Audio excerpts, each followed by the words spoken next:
அனைவருக்கும் வணக்கம். என்ன இந்த பாட்டு அப்படின்னு கேட்குறீங்களா?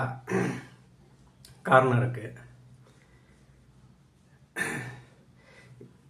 எழும்போதும் வேலும் மயிலும் என்பேன், எழுந்தே தொழும்போதும் வேலும் மயிலும் என்பேன், தொழுதே உருகி அழும்போதும் வேலும் மயிலும் என்பேன், அடியேன் உடலும் விழும்போதும் வேலும் மயிலும் என்பேன். திருச்செந்தூர் வேலவனே.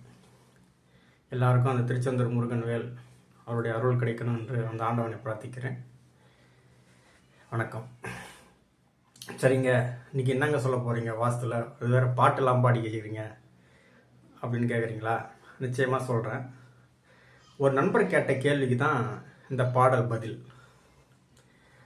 அவர் என்ன சொல்கிறாருன்னா, சார் ஒரு வீட்டில் வடகிழக்கில் நீங்கள் சொல்கிறீங்க பாத்ரூம் இருக்கக்கூடாது, படிக்கட்டு இருக்கக்கூடாது சொல்கிறீங்க.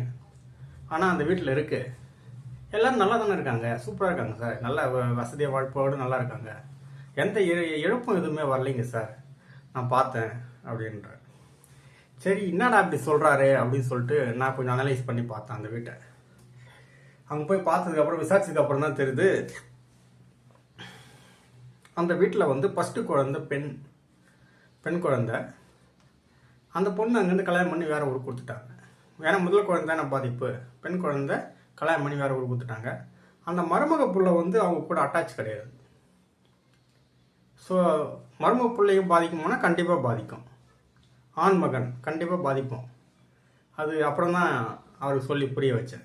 கண்டிப்பாக ஆண் மகன் பாதிக்கும். அந்த அந்த பெண்ணோட புருஷன் அவங்க கூட ஒரு அட்டாச்மெண்ட் கிடையாது. அதாவது அதுக்கு பேர் என்ன சொன்னோம் பார்த்தீங்கன்னா, இழப்புடன் கூடிய வெற்றி. இப்போ நான் பாட்டை பாடினேன் இல்லையா, அந்த ஒட்டுமொத்த ஃபேமிலியே சந்தோஷமாக இருப்பாங்க, ஆனந்தமாக இருப்பாங்க, டான்ஸ் ஆடிக்கிட்டு பாட்டு பாடிக்கிட்டு உற்சாகமாக இருப்பாங்க, எல்லாரும் உற்சாகமாக இருப்பாங்க. அவர் ஒருத்தர் மட்டும் மனசுக்குள்ள வேதனையோடு இருப்பார். அதுக்கு பேர் தான் இழப்புடன் கூடிய வெற்றி. ஒருத்தர் சுகத்தை அனுபவிக்காமல் எல்லாருக்காக சாக்ரிஃபைஸ் ஒரு வாழ்க்கையை இழந்துட்டு நிற்கிறாரு. மற்ற ஃபேமிலி மெம்பர் எல்லாம் சந்தோஷமாக இருப்பாங்க. இது ஒரு விதமான வெற்றி, இழப்புடன் கூடிய வெற்றின்னு சொல்லுவாங்க இதுக்கு பேர். நான் சொல்கிறது வாஸ்துவில் என்னன்னா, நாங்கள் சொல்கிறபடி நீ வீடை கட்டிக்கிட்டேன்னா அந்த இழப்பு கூட வராதுன்னு சொல்கிறேன். இவரும் நல்லா இருப்பார், அவங்களும் நல்லா இருப்பார், எல்லாருமே நல்லா இருப்பார். கூட்டு வாழையடி வாழையாக கூட்டு குடுத்தனமாக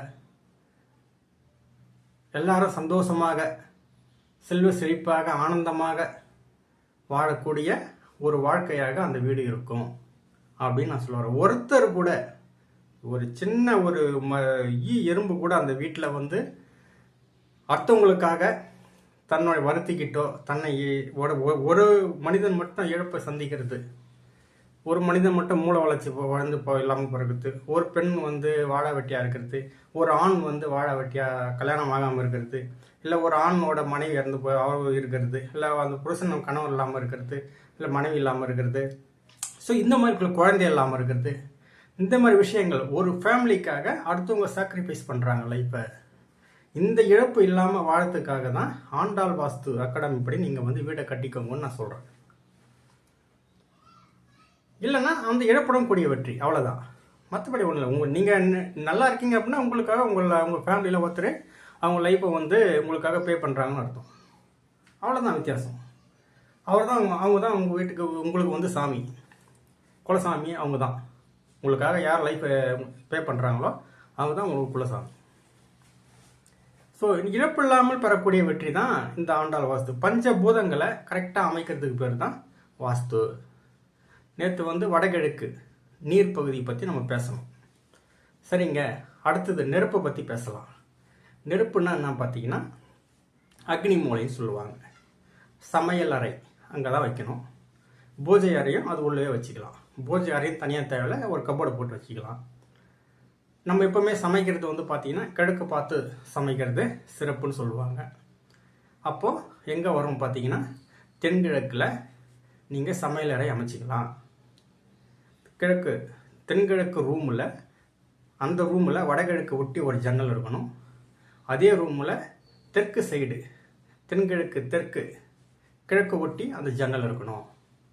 ஒரு இன்னு ஒரு அவுட்டு, அந்த மாதிரி அமைப்பில் நீங்கள் கிச்சன் மேடை அமைத்து கீழே வந்து கட்டை கட்டுவாங்க.